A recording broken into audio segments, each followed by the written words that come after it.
You know that perfect Disney morning you've been planning? You get to the gates, scan your ticket, tap your finger, and red light. Stopped cold before you even make it inside. In 2025, that moment is happening way more often. Not because people forget their tickets, but because Disney's rules are tighter than ever. We're talking about the overlooked details, the rules you don't see on the brochures, the fine print that even Disney veterans get caught by. Today, I'm breaking down 12 more reasons guests are being denied entry this year, and exactly how you can avoid them. Some are obvious once you know, but others are sneaky enough to ruin a trip before it even starts. Stick around, because the later reasons are even stricter than the early ones. Number 1. Non-transferable tickets and the biometric lock. Every ticket locks to one person the very time it's used. That lock happens with a finger scan. It's not a full fingerprint, but it's a unique measurement that ties the ticket permanently to the original user. Here's why this causes problems. If one person tries to use another person's ticket, the scan fails. If you swap magic bands in your group, the system knows. If you buy someone else's leftover tickets, the system denies you. Even kids need their own consistent scan. Once their ticket is linked to their profile, it stays theirs. There's no workaround. If the finger scan doesn't match the profile, the light goes red. Disney is strict on this because it prevents reselling and sharing. The bottom line, once a ticket has been tapped, it belongs to that person only.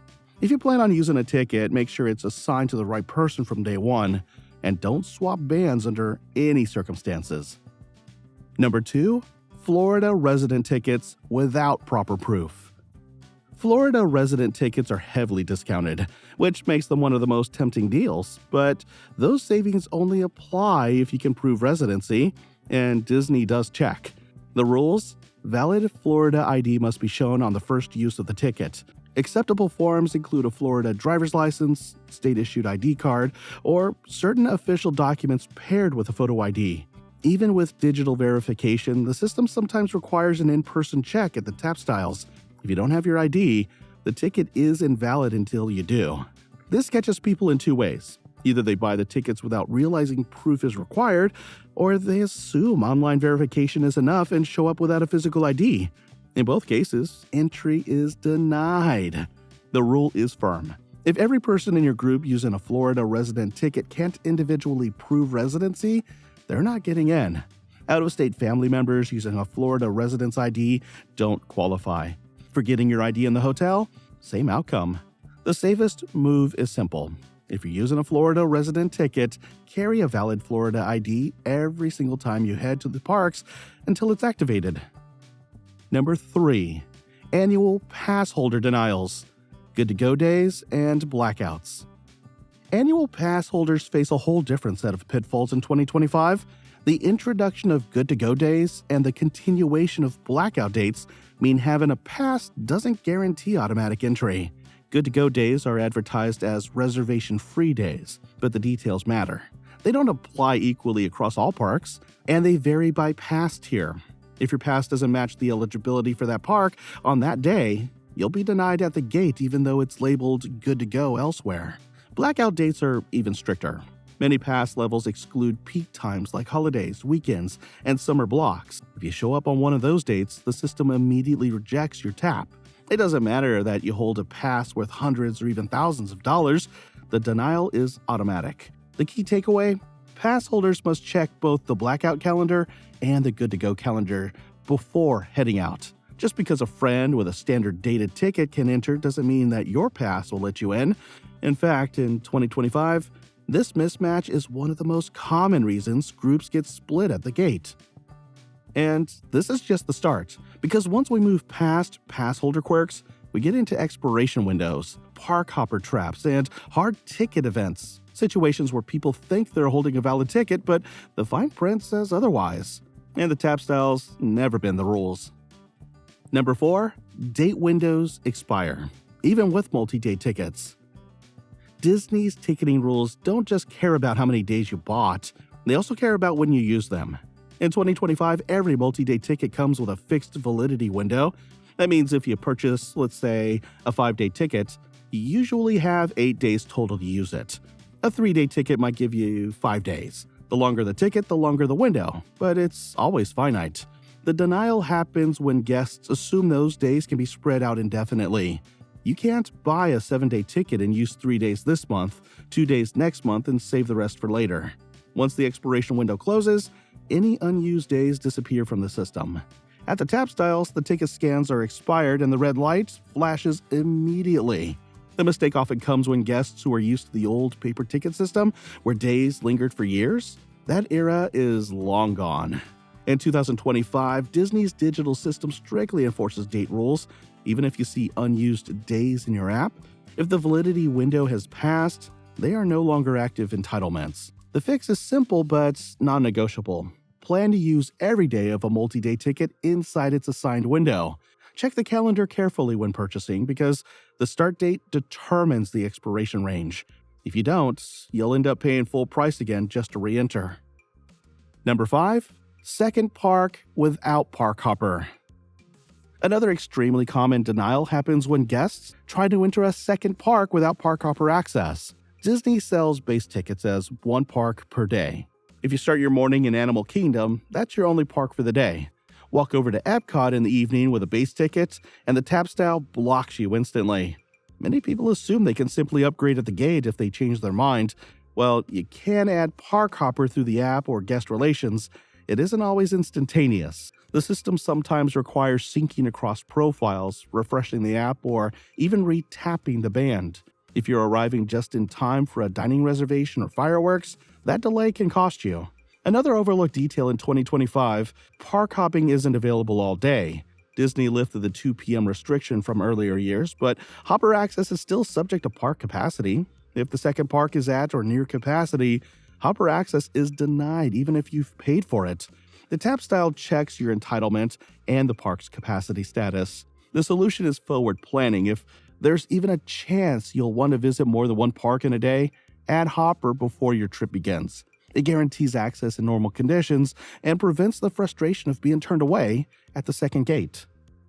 Number 6. Early entry without eligibility. Early entry is one of Disney's most valuable perks for hotel guests, but in 2025, it's also one of the most tightly controlled. Only guests staying at a Disney Resort hotel and a select group of Good Neighbor properties are eligible for early entry, which lets you enter 30 minutes before the official opening. The denial happens when off-site guests try to enter during early entry hours. The tap styles in those lanes are linked to resort reservations. If your hotel isn't linked in the system, the tap will fail. It doesn't matter if you're standing in the right line or if your ticket is otherwise valid. The system checks hotel eligibility before granting access. A key nuance: not every Good Neighbor hotel qualifies anymore. Disney has shifted partnerships in 2025, meaning some hotels that used to grant early entry no longer do. Guests who assume eligibility based on past trips are frequently denied. The only way to guarantee early entry is to confirm your hotel's eligibility before booking, and make sure your reservation is correctly linked in My Disney Experience.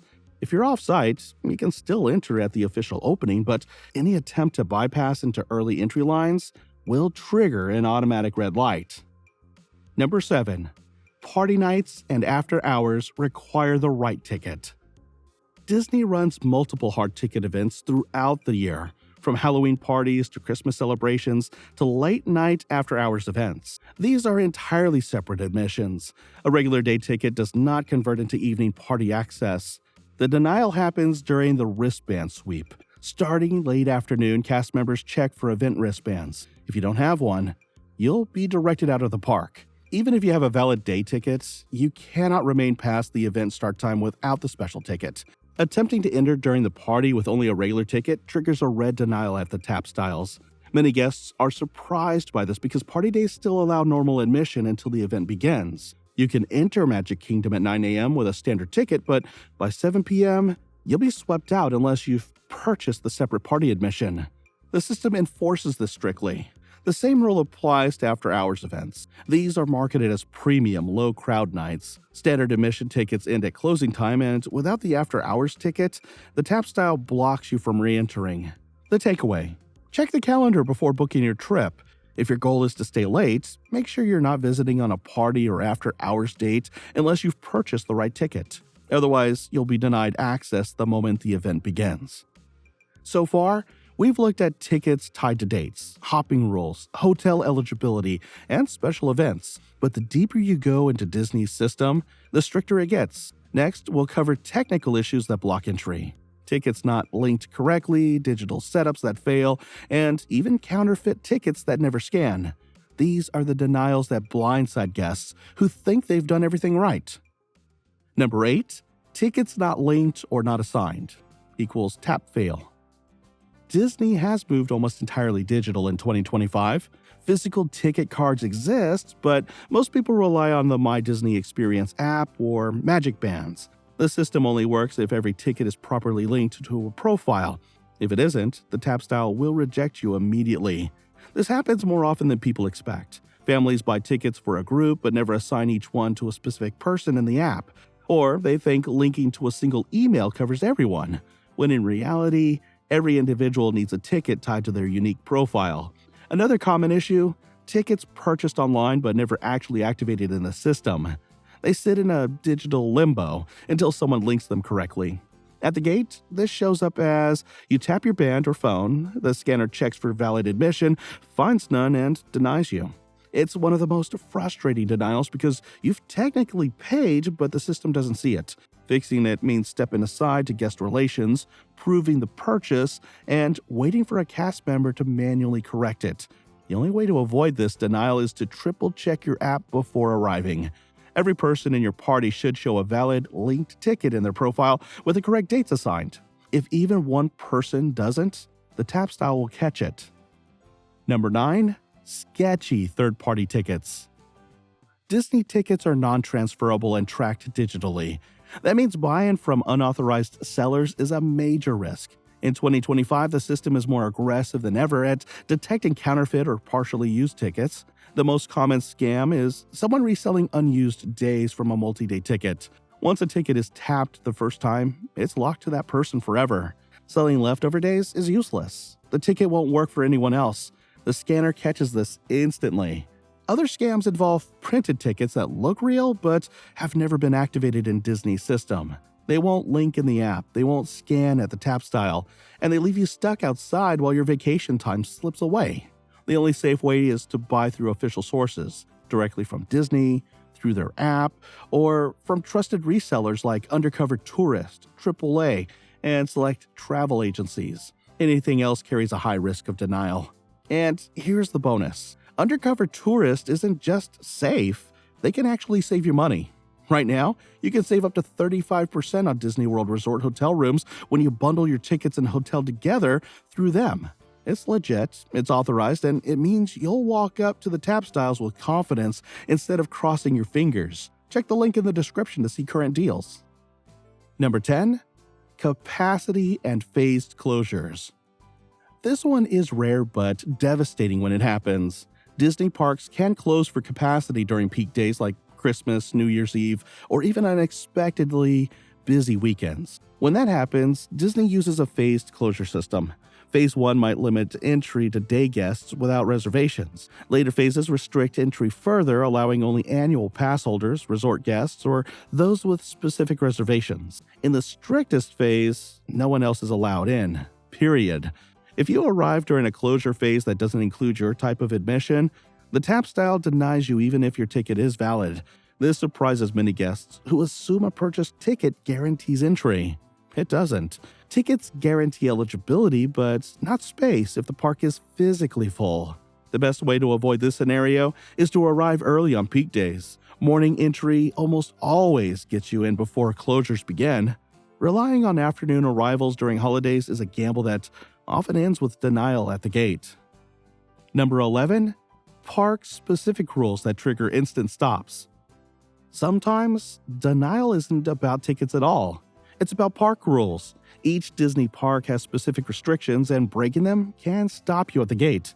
The most well-known example is Animal Kingdom's ban on balloons and plastic straws. If you try to bring one through the bag check, you'll be stopped until it's removed. The reason is animal safety, and it's enforced without exceptions. Resort-wide, Disney also bans certain wheeled items like skateboards, scooters, rollerblades, and Heelys. Even if you argue they're just for your kids, security won't allow them. Try to roll through security and you'll be denied until the item is returned to your car or discarded. Other items that can trigger instant denial include glass containers, drones, large tripods, and certain costume pieces that violate Disney's dress code. These aren't just suggestions. The rules are programmed into security procedures. If an item isn't allowed, you won't pass through the checkpoint. The bottom line? Check Disney's official prohibited items list before packing. A single overlooked item can delay or deny your entry, even if your ticket is perfectly valid. Number 12. Technical glitches and system flags. Finally, the most unpredictable denial? System glitches. With Disney's increasing reliance on digital apps, magic bands, and mobile wallets, technology hiccups can stop guests at the gate. Common issues include magic bands not syncing properly, app tickets failing to refresh, or mobile devices with low signal not loading passes at the tap. In 2025, Disney has added extra layers of verification that sometimes flag perfectly valid tickets as questionable. When this happens, the scanner denies you until a cast member resolves it manually. Another type of system flag comes from account mismatches. If your Disney account has overlapping profiles, duplicate email logins, or conflicting reservation data, the tap style may reject your ticket. This often happens in large groups where multiple people manage reservations on different devices. While technical issues are less common than the hard rules we've already covered, they're frustrating because they feel random. The solution is preparation. Download tickets to your device wallet, carry a backup form of admission like a card, and confirm your profiles are clean and correct before arriving. Technology is designed to make entry smoother, but when it misfires, the system errs on the side of denial. And that's the full list. 12 more reasons guests are getting denied at Disney World in 2025. Some are obvious when you know the fine print, others are buried in the details. But every single one could cost you precious vacation time if you're not ready. The bigger takeaway here is this. Disney's entry system is strict because the parks are busier and more digital than ever. There's no wiggle room.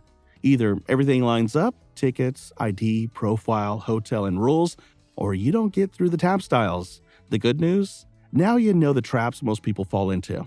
Avoid these mistakes and your morning starts with a green light instead of a red one. So, I want to hear from you. Which of these denial rules surprised you the most? Drop it in the comments. Disney fans love comparing notes on the rules nobody talks about, and if you want to make sure your trip runs even smoother, check out the free school community I've linked below. Inside, you'll find a Disney packing checklist and a vacation savings planner to keep your trip stress-free. Oh, and if you're booking a trip, definitely check out the Undercover Tourist. You can save up to 35% on Disney World Resort hotel rooms when you bundle your hotel and ticket package through them. And those savings add up fast. I'll leave a link in the description so you can check out current deals. And don't go anywhere. The next video is packed with even more Disney secrets that can change the way you plan your trip. Your adventure is just beginning.